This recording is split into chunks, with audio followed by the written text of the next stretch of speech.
I have with me Kristen Cavallo, Global CEO of MullenLowe, and Subbu, who's the India head of MullenLowe Lintas. Thank you for joining us. Thank you. A very interesting thing is that, Kristen, you've spent more than 25, 30 years with the company, and Subbu, you spent about 12 years. 12 years. Fantastic. So, it's one of those rare agencies where people really don't want to leave until they've retired. So, I really want to know from both of you, because you represent both the ends of the spectrum, global and Indian. What is it that really makes you such good employers? I'll start. Yep.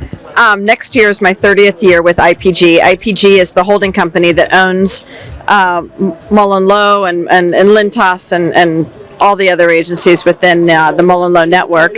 And I have spent next year 30 years at two different agencies within Interpublic, the Martin Agency and MullenLowe. And I think what keeps me here is the constant sense of change. There's never a day where I'm bored. The problems are always different. We always have a big range of clients, especially in India. We'll have pharma clients, we'll have consumer packaged goods, you'll have clothing retailers, you'll have cars. And so we might notice similar trends, but the problems are inherently their own. And for someone like me whose biggest fear is boredom, I feel like I hit the job lottery in choosing advertising. You said we don't look at the destination. Okay, we're driven by purpose, and when you're driven by purpose, you don't know what the destination is. You keep running to keep it going, and what drives us is the passion that this place gives us, and we keep it going, and we enjoy the current, we enjoy the process, and we go running. That was very eloquently said. Take his answer. What are the biggest campaigns that you're betting on this year at Cannes? Globally. For ourselves? Well, we know some of the answers already because we're halfway through the week. But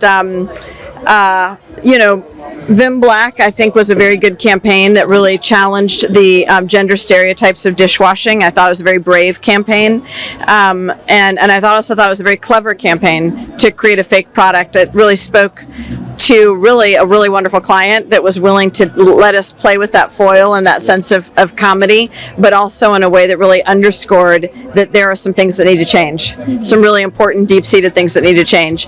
Lola, our Spanish agency, did a wonderful campaign challenging the laws that women can't breastfeed in public. I think that was really inspiring and very good. What I love about this is I think often advertising isn't given enough credit for the ways we break stereotypes and the ways we change world for the better. I think too often advertising is seen as not as legitimate a business driver as other forms of business, and it's not as valued and respected. But the truth is, we're taking on some pretty big stereotypes, and we're taking on some pretty big initiatives that are ending and changing laws and broadening definitions of the way we look at humanity and look at each other. And I think the industry deserves to be more respected.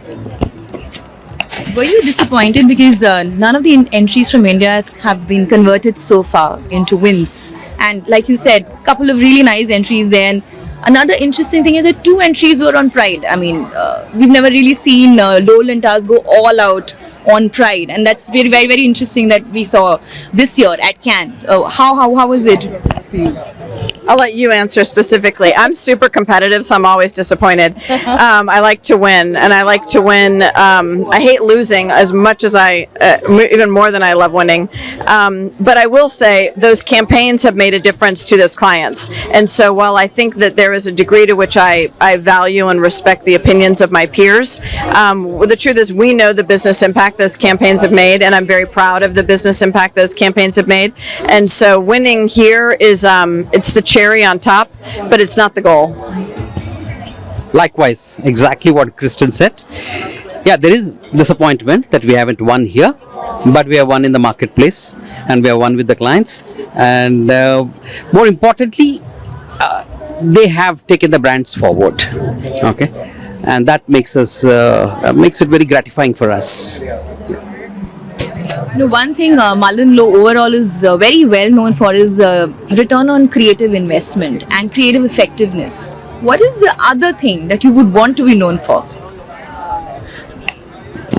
Creating brand momentum, creating brand agility and being seen as a great steward of innovative brands. I think for what we've learned is the more innovative brands grow faster, and the more innovative you are, the faster your growth. But sometimes people are afraid to allow their brands the elasticity of change. We want our brands to be constantly familiar, and we think it's a risk sometimes when a brand shows a new side of itself or takes on a new point of view, but that can be stifling to the brand too. If it becomes so predictable, people fail to lose interest. They might recognize you but not care, and our job is to make sure that they care.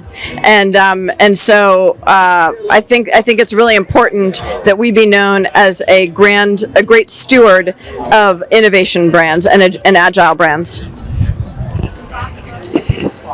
My answer is straightforward. Okay, I have great pride in the brands that we had built, which I keep talking about. I love brands taking stands. Okay, you need to stick your neck out and stand for something. People may agree with it, disagree with it, doesn't matter. But I have a clear point of view, and this brand stands for something. And if we can make the belief of the brand, the belief of our audience too that we serve, that will be amazing. Because people need that.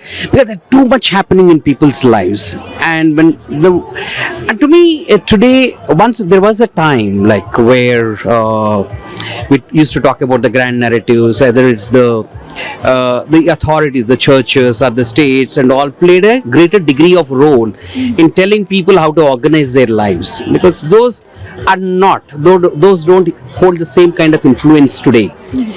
And really powerful brands, big brands can come and play that role. And people look up to them. When somebody says like, oh, this brand I worship this brand, I look up to this brand. And if brands can come and play that meaningful role in helping people organize their lives and probably resolve some of the conflicts that they are facing, I think it's a great place to be in.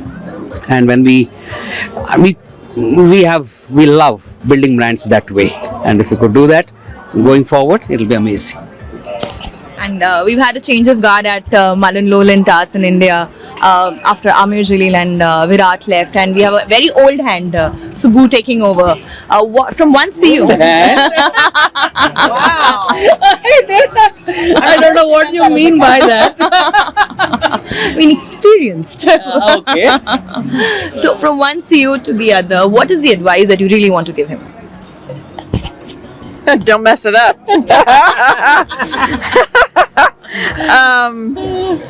I want you to honestly, I think the world of you, and I think the world of you because I think you're so strategic, you're so thoughtful, you have such a great way with words.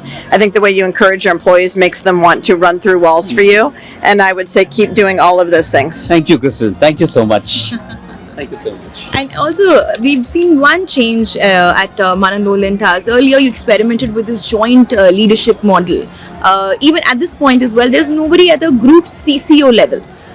Is there a reason why you've done away with that post? Second thing, you had this joint leadership model at both your agencies, Garima, Azaz, Pratik and Sagar. Now you've again come back to this, one person leading each. Yeah. Was that a strategic decision, and why? It's a strategic decision and it's the right decision. Okay. Yeah, two things I'll tell you. One is I always believe there has to be clarity in leadership. There has to be one leader responsible for one thing. What I mean one thing, it's the function. See, it's the leader's vision which people rally around and bring it alive, make it a reality, and that's where it is kind of thing, because there has been confusion, there is no doubt about it, and who is holding what, who is responsible for what and all. I clearly want that leadership clarity to be brought in. Okay, so that's the reason why we did Pratik here and Ram there.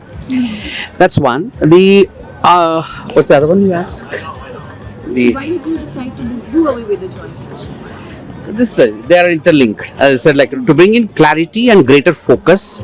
Okay, and it's correct that way. The other thing is connected with this is, see, the idea of starting MullenLowe Lintas for us is another agency.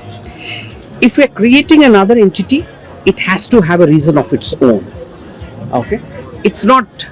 Clones of each other. It should not be, because it has to have its own distinct identity. It's like Kristen headed Martin agency. She still heads that, but Martin is different from Mullen. Okay, very distinct personalities, distinct identities, and they are part of the same group, but they have different personalities, they're different identities. So, which is what I want to drive, bring that clarity. Okay, this is for this, and this is for this.